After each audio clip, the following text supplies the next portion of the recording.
You're sleeping in room 412. The sheets are crisp, the air is cool, you feel safe. You're wrong. Less than 3 hours ago, a man drew his last breath on that exact mattress. By the time you checked in at 4 p.m., he was already in a service elevator, hidden inside a laundry cart, and the room was sanitized with industrial-grade ozone. I've spent 20 years as a general manager for 5-star brands. I've handled 12 deaths in a single season. We don't call the police first. We don't call an ambulance if it's too late. We call the cleaners. If the public knew the reality of the DOA protocol, the entire hospitality industry would collapse by dinner time. You aren't paying for luxury, you're paying for our ability to make a corpse vanish before the Yelp reviews take a hit. In the next few minutes, I'm pulling back the heavy velvet curtains. I'm going to tell you about the Laundry Coffin Maneuver. I'll explain the shadow log where we scrub guest names from existence. You'll learn why your fresh room smells faintly of bleach and cherries, and why the hotel doctor is actually a legal fixer paid to sign certificates without asking questions. Forget the minibar, forget the towels. We're talking about the business of death and the cold, hard science of the 45-minute turnaround. 1. The silent signal, the DOA protocol. When a housekeeper finds a body, they don't scream.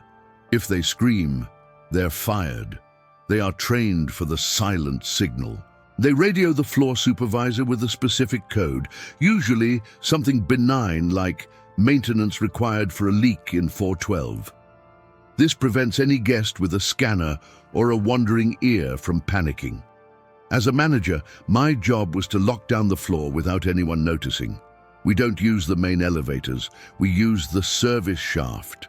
The goal is total invisibility. We have a legal window. If we can move the body before the coroner arrives, we control the narrative. We call it ghosting the suite. If a guest dies of natural causes, we have a network of private doctors on retainer. They arrive in plain clothes, carrying a briefcase, not a medical bag. They sign the papers in the office. The body is moved into a specialized, reinforced laundry bin. Yes, the ones you see in the hallway every morning, and it's wheeled out through the loading dock. No sirens, no lights, no scandal. The guest simply checked out early. 2. The 45-minute sanitization trap. The industry standard for a death turn is 45 minutes. That is the time between the body leaving the room and the next guest receiving the key. You think we deep clean? We don't have time. We use industrial ozone generators that kill the smell of death in minutes. We swap the mattress topper, not the mattress, just the topper. Here is the dark truth.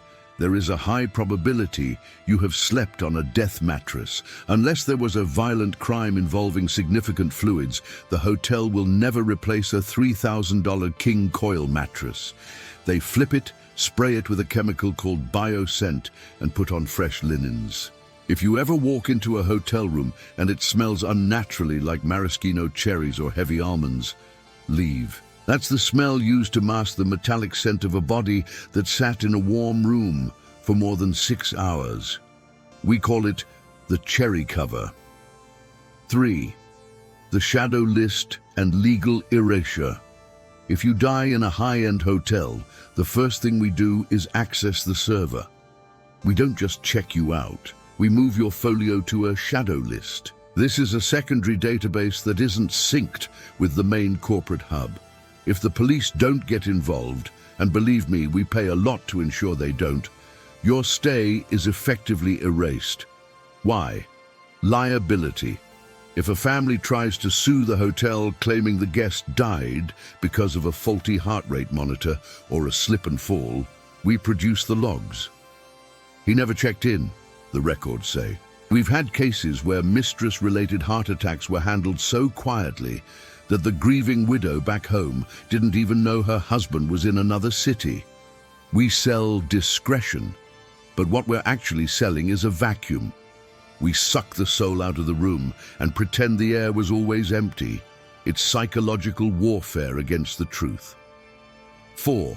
The ghosting the suite manipulation. We use the mirror effect to keep other guests from noticing the activity. If room 412 is a death scene, we will purposely trigger minor maintenance issues in rooms 411 and 413. We'll send up free bottles of expensive wine or offer a complimentary spa credit to get those guests out of their rooms for 3 hours. While they're sipping Chardonnay downstairs, the deep team is stripping the wallpaper or replacing the carpet squares. We keep the vacuum cleaners running constantly to drown out any noise of moving heavy equipment. We are masters of the hidden in plain sight philosophy. You see a maid with a cart. I see a tactical unit specialized in removing evidence of human expiration. We don't care about the deceased. We care about the 99 other guests who might ask for a refund if they saw a body bag in the hallway. 5. The coroner's bribe and the private doctor. Every major 5-star hotel in a Tier 1 city has a friendly in the local precinct or the medical examiner's office. It's not a movie cliché, it's a line item in the security and discretion budget. When a high-profile guest, a CEO, a politician, a celebrity, overdoses in a penthouse, we don't call 911, we call the fixer. The fixer's job is to ensure the cause of death is listed as natural causes or cardiac arrest. This avoids an autopsy that would reveal the 3 grams of cocaine on the nightstand. We clean the drugs, we clean the booze, and the fixer signs the paperwork. The hotel pays a consultation fee that is 5 times the normal rate. In return, the hotel's reputation stays pristine, and the family gets a clean death certificate. It's a win-win, except for the truth. I've seen managers personally flush kilos of product down the industrial toilets while the body was still warm. We aren't hospitality workers, we're janitors for the elite sins.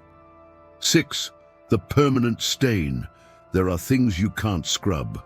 The DOA protocol eventually fails when the death is messy. But even then, we don't close the room. We ghost it. If a room is too contaminated to be cleaned in 45 minutes, we put it under long-term maintenance. We tell the corporate office the plumbing is being replaced. In reality, we are stripping the room to the concrete. But here is the kicker. We don't tell the next guest. We are legally allowed in most jurisdictions to withhold the information that a death occurred in a room. Unless you ask specifically, has anyone died in this room in the last 24 hours? We don't have to say a word. And even if you ask, our staff is trained to laugh it off as a ghost story. But look at the floor. If the carpet pattern in one corner doesn't perfectly match the rest, or if one wall has a slightly different texture of paint, that's not a repair. That's a fluid event cover-up. You are sleeping in a crime scene that was never reported. I've told you how we hide the bodies and how we scrub the rooms. Now I want to know, have you ever walked into a hotel room and felt that chill? Have you ever noticed a strange chemical smell of cherries or seen a carpet patch that didn't belong? Tell me your story in the comments. I'll be watching, and I might just tell you if your hunch was actually a DOA protocol in action. Don't believe the lobby lights. The real hotel business happens in the dark.